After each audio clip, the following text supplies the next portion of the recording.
Well, it's another day at Pop's place. What do you think? All right, so tonight we are going to put together some, I'm going to come across as very uneducated when I say this, and I really don't mean to because I consider myself pretty intelligent. However, growing up, this was always pronounced incorrectly whenever I heard it. So I am making salmon stew. We always pronounced it salmon stew. I don't know why they pronounce the L. Don't ask me that. I don't know. They always did. So you may hear me calling it salmon stew, and that's because I grew up calling it that. I'm probably going to do some like a pan bread also, but I don't think I'm going to put that in the video. But basically what I'm going to do is just run through making salmon stew and just kind of show you the what ifs. At any rate, I appreciate you watching. Make sure that you click like and subscribe and come back because I'm going to keep doing this hopefully, and look forward to having you follow along as I show my kids these old recipes. And actually my kids, they really like this. I mean, believe it or not, this is a Depression era dish. It is something that was created during the Depression, whenever basically all people had were, just very meager, offerings of food. They had government commodities and they were able to take what they got and turn it into a meal. And this is one of those things. They would get a can of salmon, they would have canned milk, they could make that, with government butter and all of this and make a stew out of it that was, pretty good, filled the innards real nice. And so nowadays you go to the grocery store and that can of salmon is $5, okay? It's not cheap. So, but anyway, I still make it because I think it's the sentimentality of it and the fact that my mom always made it with me growing up, and it was just a really great, wholesome kind of a thing that we could eat. So I still make it today. Earlier, I made the carrot apple raisin salad. We're going to put it with that, and then we'll have that wonderful pan bread that'll go with it. It should be delicious. So, anyway, stay tuned. We'll come back and show you the ingredients, and we'll get started making salmon stew. Okay, so the ingredients are pretty simple. You need a can of pink salmon. There's several brands that you can choose from. You want a can of evaporated milk. You need about a half a stick of butter. I supplement with whole milk. I think back in the old days they just used canned milk, but I use whole milk as well. So I probably use the can of evaporated and a couple of cans of the whole milk, and then salt and pepper. And that is pretty much it. Now the main difference, my mother made it this way, and that was pretty much it. There was nothing else. I tend to like to thicken it up because when I talk about something being a stew, it needs to be a little thicker than just a soup. So I tend to make a slurry with flour and a little bit of milk, and then I thicken it up, the mixture, and make it just a little more hearty. We serve it with saltine crackers or oyster crackers. And the dumbest thing in the world, I know, but I can't eat soup unless I have some kind of sweet pickle, like sweet gherkins or bread and butter pickles, something like that. And of course, we're going to have that pan bread and the salad, and it should make a wonderful meal. So looking forward to it. Okay, so a couple of things here. I guess it's probably a good idea to let you know. I open the can of salmon first. You don't want to do away with the juice that comes off of this salmon. You're going to set that aside in a small dish or bowl, and that's actually going to add some flavor to the soup, okay? I'm going to tell you up front, the salmon is the most disgusting part of all of this. Not joking, not kidding, it's gross. I'm not a big fish person. I mean, my origins are from Appalachia, and we were all meat and potatoes and chicken and pork chops and all of that. And we didn't do a lot of seafood because it wasn't readily available. Moved to Florida, life's a little different. You have more access to seafood, and so we eat more of it now than ever before. But in this particular case, you're dealing with a canned salmon, about $5 a can at your grocery store. And basically what I do is I dump this out. Now you're going to find really quick, if you've never dealt with canned salmon, that this is everything. The fish, the skin, the bones, everything, okay?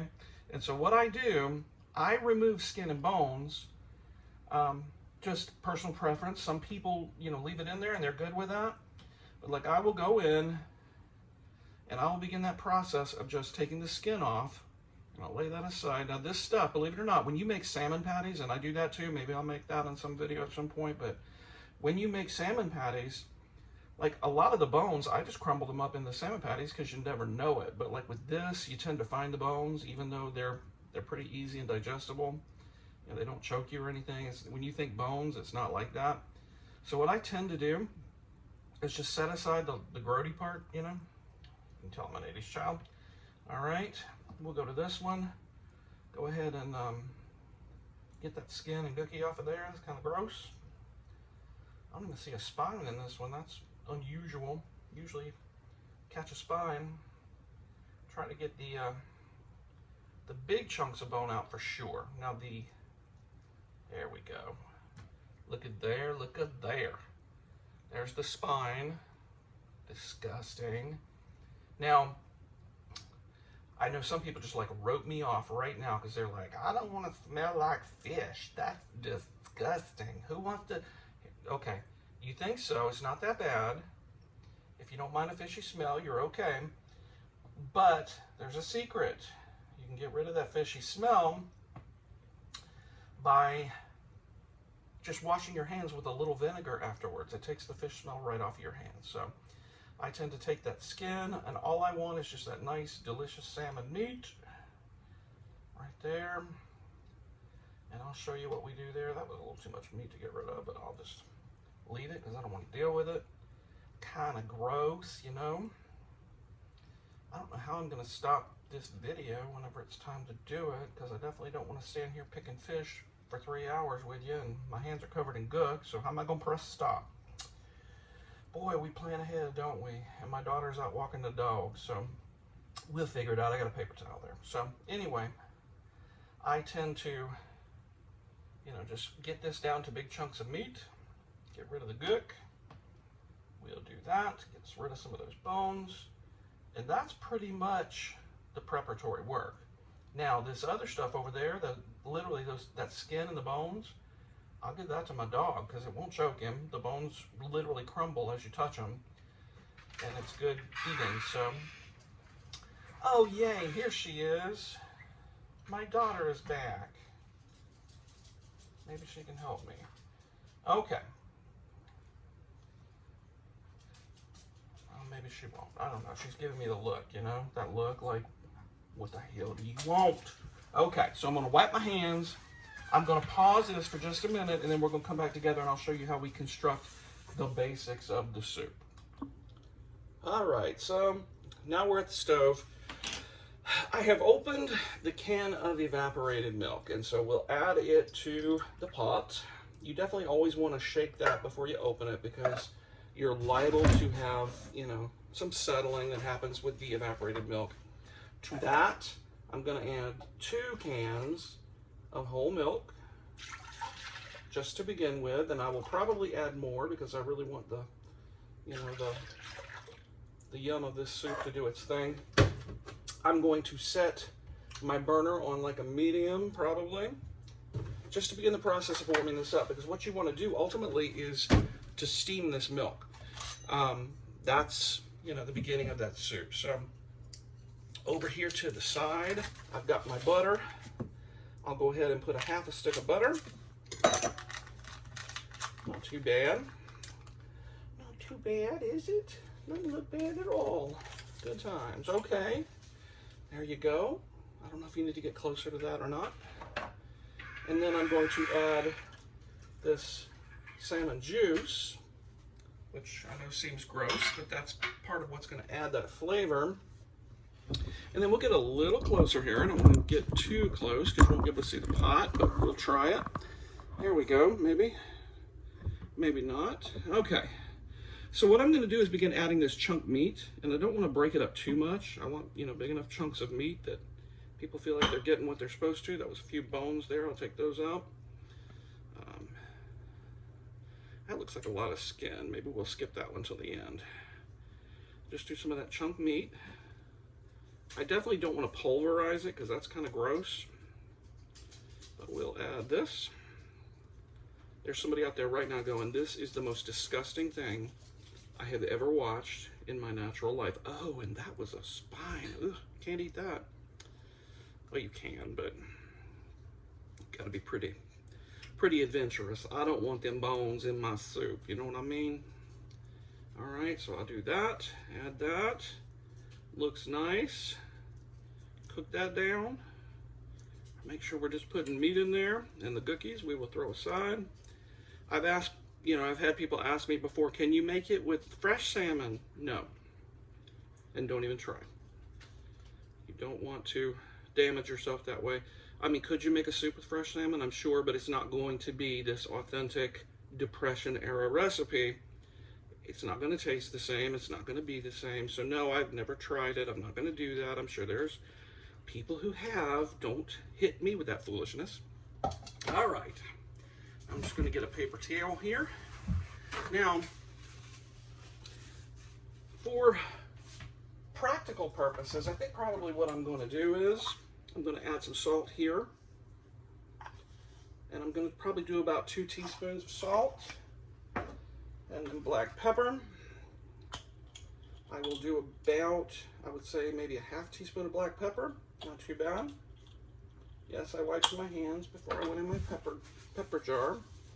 And my salt safe. All right, so we've got this going.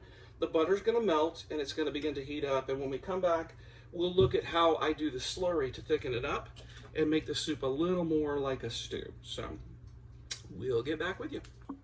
Okay, so my dog is eating in the background here. I do generally a couple of tablespoons of flour, which I will use a fork here. We're going to mix in a little bit of slurry. Not too bad.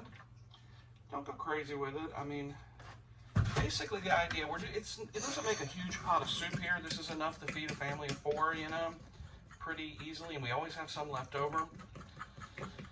When I was a lot younger, and my kids were a lot younger, I remember my oldest daughter, she could not say salmon stew or salmon stew, so she would call it fish soup. It was fish soup. And that's what we called it for quite a few years, was fish soup. All right, so I'm making this slurry. Good times. And basically what I'm going to do is, whenever the soup gets hot enough, we'll actually introduce it to the hot soup and it will thicken that soup. 2 great ways to thicken something, a slurry of flour and either water or milk, or cornstarch with a water, and you make a slurry out of that and you can introduce it as well. So it's about 2 tablespoons, so it should thicken that up really well. I'm going to wait until it's actually a little further along, and then we'll add it to the mix. Okay, so the stew is getting to where it is steamy, and we definitely want to add our slurry to get to the point where we can thicken this up. I have not yet added salt and pepper, because what I would like to do is wait until the very end. It's very easy to be very heavy on the salt. We don't want to do that. When you make your slurry, just make sure that you really try to get all the lumps out that you can. This hot soup is going to get a little thicker as we do this. It will thicken up as it increases in heat, and the flour will be cooked, so you won't have that flour taste or grainy taste to it. It's, as long as you allow it to get hot and allow it to cook, it does well. But you can see already that it's a lot thicker, and as this gets a little more in temperature, it'll thicken up even more. And we'll be ready for the next step. I've got to get my pan bread dough ready and put it in the pan. I'll cook it in some bacon grease, because that's how rednecky I am. I'm sorry, like not the crazy racist kind of rednecky, but you know, like country eating kind of rednecky. Anyway, but you know what I'm saying. Anyway, so this will continue to heat through, and we'll come back towards the end. I'll salt and pepper, and we will be ready for plating it up. Okay, so I don't know if you can see this really well, but this is a delicious chowdery soup. Look at how it has come together. I've just literally steamed this milk. You know, you may have a little stick on the bottom of the pan. You just want to stir it periodically, but basically by the time you get to this stage, you're going to turn that down to low and just let it do its magic, and that's exactly what you're going to have. A beautiful, thick chowder style soup made with canned salmon, salmon stew for all of those in my past, but it makes a delicious dish, and we will plate this up in a little bit. I do want to go ahead and get my pan bread ready. I have cut the butter into my flour. Basically, a pan bread is just a great big biscuit that you cook in a skillet on the stove. So we're going to do that, and sort of like cornbread, but not really. It's a biscuit. It's made with flour, no cornmeal. So anyway, we're going to leave this. I'm going to just turn this to the very lowest setting that it can be just to keep this warm. I might even pull the cover in here and cover it up. Although the cover that I use for that is the one that I also use for my skillet, so I don't know about that. We'll have to wait and see. But anyway, I'll put together my pan bread and we will come back together when it's time to plate it up. Okay, so it is the moment. We're plating up this amazing, delicious soup. I'm gonna get a ladle. That would be way better.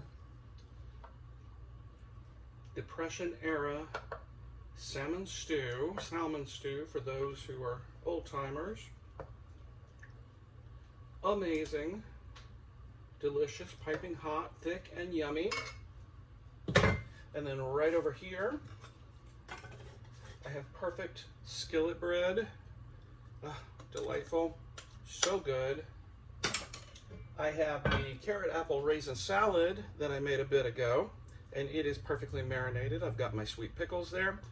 And I will add to it just a few crackers, and we will give it a taste and see what we think in just a few minutes. But at any rate, I hope that you enjoyed this. If you did, keep coming back. We will do some other videos in the near future, and I appreciate it. All right, so that's the end. We have put together a pretty good dinner, I think, with our salmon stew, or salmon stew, as they say it up in the hills, and carrot apple raisin salad, pan bread, crackers, and amazing. It has turned out better than you can expect. I wish you could taste it. It's absolutely delicious. So anyway, check back with us. Make sure you click like and subscribe. Tell people about it. Share the video. And we'll see you next time on the next recipe. Do you really want to hurt me?